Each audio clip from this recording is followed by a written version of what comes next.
Za svaki transfer morate procijeniti razinu pokretljivosti korisnika. Ne možete biti sigurni da je metoda koju ste koristili prošli put još uvijek primjerena. Morali biste uskladiti pomagalo i metodu transfera s razinom pokretljivosti korisnika, kako biste kreirali transfer kako za korisnika, tako i za sebe.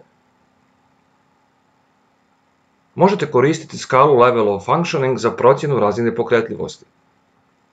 Svrha procjene je izabrati siguran način transfera za korisnika i vas. Postoje 3 osnovne razine pokretljivosti korisnika. Prva razina je samostalno pokretan korisnik, druga razina je korisnik u kolicima, treća razina je ležeći korisnik. Razina pokretljivosti često varira i smanjuje se vremenom. Svaki korisnik ima zelenu, žutu i crvenu zonu. U zelenoj sigurnoj zoni korisnik ima stabilnu razinu pokretljivosti. U žutoj rizičnoj zoni korisnikova pokretljivost varira. U crvenoj zoni razina pokretljivosti je trajno snižena i mora biti procijenjena na nižu razinu.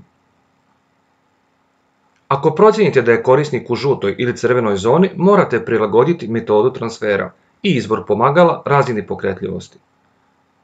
Zamolite za pomoć ako imate dvojbi. Za više informacija o razinama pritisnite gumb za svakog korisnika.